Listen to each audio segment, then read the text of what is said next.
All in one நண்பர்கள் அனைவருக்கும் வணக்கம். இந்த வீடியோ பதிவுல டிடிடில இருந்து வந்திருக்கக்கூடிய தரிசனம் போற பக்தர்களுக்கான புதிய கட்டுப்பாடுகள் பத்தி தான் பார்க்க போறோம். இந்த கட்டுப்பாடுகள் எதன் காரணமா வந்திருக்கு அப்படின்னா, ஒரு நாள் முன்னாடி 6 வயசு சிறுமி அலிப்பிரி மெட்டு வழியா நைட்டு நடந்து போகும்போது சிறுத்தை தாக்கி உயிரிழந்த ஒரு சம்பவமானது நிறைய பக்தர்கள் மத்தியில சோகத்தையும் அதிர்ச்சியையும் ஏற்படுத்தியிருக்கு. இதனால டிடிடி நிறைய முக்கிய முடிவுகளை இந்த 2 நாளா எடுத்துட்டு இருக்காங்க. நேத்தும் ஒரு முக்கியமான அறிவிப்பு வெளியிட்டிருந்தாங்க. இன்னைக்கும் அதை விட முக்கியமான இன்னொரு அறிவிப்பு வெளியாகி இருக்கு. அதை பத்தி தான் டீட்டெயிலா இந்த வீடியோல பார்க்க போறோம். இதுக்கப்புறமா திருமலைக்கு தரிசனம் போறவங்க கண்டிப்பா இந்த விஷயத்த எல்லாத்தையும் தெரிஞ்சுக்கிட்டு போங்க. அப்பதான் உங்களுக்கு ரொம்ப யூஸ்ஃபுல்லா இருக்கும். அதே மாதிரி நம்ம மூலவர தரிசனம் பண்ணிட்டு சேஃப்டியா வீடு திரும்புறதையும் கன்ஃபார்ம் பண்ண முடியும். ஸோ எல்லாருமே போறவங்க கண்டிப்பா சேஃபா போங்க. சின்னவங்க பெரியவங்க அப்படின்ட்டு இல்லை, எந்த வயசா இருந்தாலும் சேஃபா போயிட்டு சேஃபா வரதுன்றது ரொம்ப முக்கியமானது. வாங்க என்ன இன்ஃபர்மேஷன் அப்படின்றத டீட்டெயிலா பார்க்கலாம். இன்னைக்கு தான் டிடிடி முக்கியமான டெசிஷன்ஸ் எடுத்து ப்ரெஸ் ரிலீஸ் வெளியிட்டு இருக்காங்க. இந்த ப்ரெஸ் ரிலீஸ்ல என்ன சொல்லியிருக்காங்க அப்படின்னா, இந்த ப்ரெஸ் ரிலீஸ்ல சொல்லியிருக்க முக்கியமான விஷயம், குழந்தைகள் மீதான வனவிலங்குகளோட தாக்குதல்களை அடுத்து டிடிடி முக்கிய முடிவுகளை எடுத்திருக்காங்க. அதுல அலிப்பிரி முதல் காலி கோபுரம், அதே மாதிரி ஸ்ரீ லட்சுமி நரசிம்ம சுவாமி கோவில் 38வது திருப்பம் ஆகிய பகுதிகளில் உள்ள 5 பகுதிகளில் சனிக்கிழமை இரவு சிறுத்தைகள் நடமாட்டம் காணப்பட்டதா சொல்லியிருக்காங்க. இந்த நிலையில அலிப்பிரி மற்றும் ஸ்ரீவாரிமெட்டு நடைபாதையில் 15 வயதுக்குட்பட்ட குழந்தைகளுடன் கூடிய பெற்றோரை காலை 5 மணி முதல் மதியம் 2 மணி வரை மட்டுமே அனுமதிக்க டிடிடி முடிவு செஞ்சிருக்காங்க. ஸோ இதுக்கப்புறம் 15 வயசுக்கு உட்பட்ட குழந்தைகளோட நடந்து போற பிளான் பண்றவங்க காலையில 5 மணில இருந்து மத்தியானம் 2 மணி வரைக்கும் மட்டும்தான் உங்களை அலோவ் பண்ணுவாங்க. இந்த முடிவு ஞாயிற்றுக்கிழமை முதல் அமலுக்கு வருகிறது.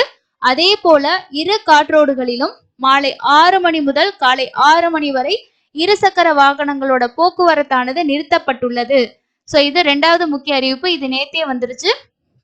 அதுக்கு அடுத்தது திருப்பதியில் உள்ள ஸ்ரீ பத்மாவதி ரெஸ்ட் ஹவுஸில் நடைபாதைகள் மற்றும் காட்சிகள் பக்தர்கள் பாதுகாப்பாக எடுக்க வேண்டிய நடவடிக்கைகள் குறித்து டிடிடி பாத்தீங்கன்னா இன்னைக்கு ஒரு கூட்டம் நடத்திருக்காங்க. அதுல எடுத்த முக்கிய முடிவு தான் இந்த 2 முடிவும்.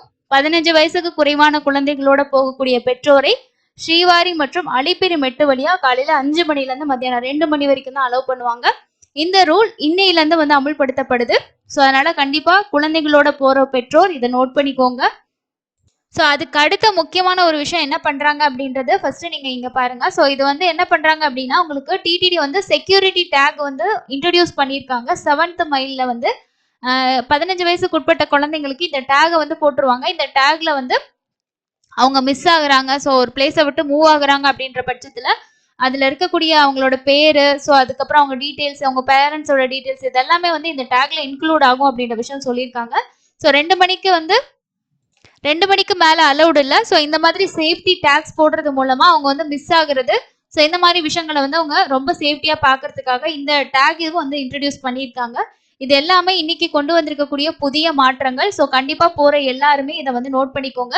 சிறுத்தை நடமாட்டம் காரணமா இன்னைக்கு சண்டேல இருந்து வருது, நாளையில இருந்து இதை ஃபாலோ பண்ணுவாங்க.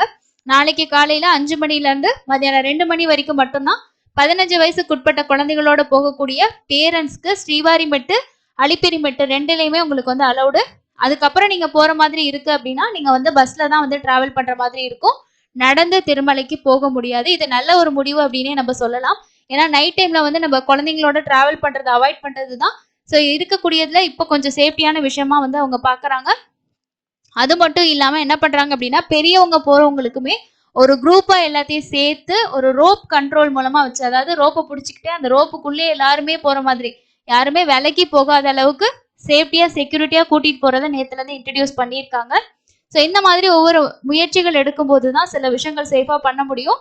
இன்னும் நிறைய விஷயங்கள் டிடிடி கண்டிப்பா பண்ணுவாங்க. பக்தர்களோட சேஃப்காக அவங்க நிறைய விஷயம் பண்றதா டிடிடியோட ஈயோ சொல்லியிருக்காங்க.